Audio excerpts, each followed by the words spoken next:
But my next guest says if you're looking to get into this market, don't expect a straight line up from here. Joining me now is Mark Avallone, president of Potomac Wealth Advisors. Mark, it's good to have you. I don't know if you've had a chance to look through the Powell comments or the reaction to them, but they are off to the races with this. They are, and I think the investors are hearing what they want to hear because he gave a little bit of both. But I also read that he said don't expect rate hikes anytime soon.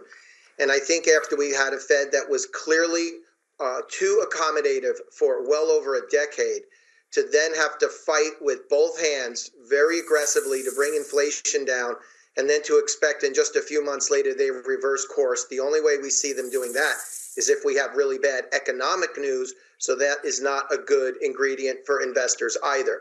Our base case is they don't move, we're level for longer, and that could continue a slow growth, which isn't always bad for stocks. Yeah, I mean, I think the way to put this fairly is it's not Powell who's signaling rate cuts. It's the market going, we've watched this movie before, and we know we know what happens. We know how this plays out. I think there's typically 7 months, is it, from the last hike to the first cut, something like that. So they're basically just saying, yeah, we're expecting that the tone's going to shift materially in the next couple months. What I find interesting about that is the bullishness of investors and economists even, because you don't start cutting, maybe in this case if inflation falls, but you really don't start cutting until the data gets a lot worse.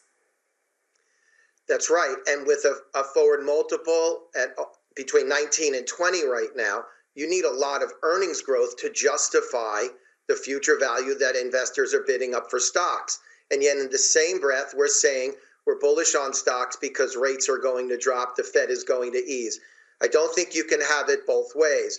I do think we're going to get a bit of a straddle. I think we're going to play it down the middle. I don't think we go into a deep recession, which will prohibit the Fed from needing to lower rates. But I don't think it's going to be a robust game on that's going to justify an unabashed move up in stocks from an earnings expansion. Yeah, one thing that people will have to ponder for 2024 is what to do on the bond side of this. We could show the 10-year, which isn't even as dramatic as, for instance, the 2-year today. The 2 years dropped like a rock just in the last 6 weeks or so.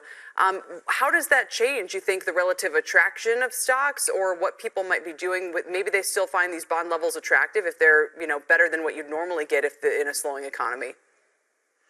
Well, the drop in money market rates is going to be bullish for investable assets. That usually will be the case because investors need a place to go.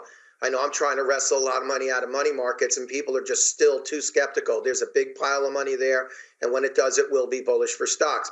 For balanced investors who do have that bond portion, they're going to be benefiting.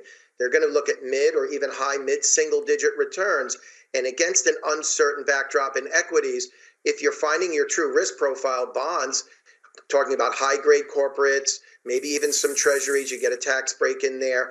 But bonds can give balanced investors at least a fight to get to an overall market return, whereas as we saw in 2022, it got hit. I think looking backwards at the 60-40 is not the way to go. I think the bonds already took their beating. They're going to do a lot better going forward.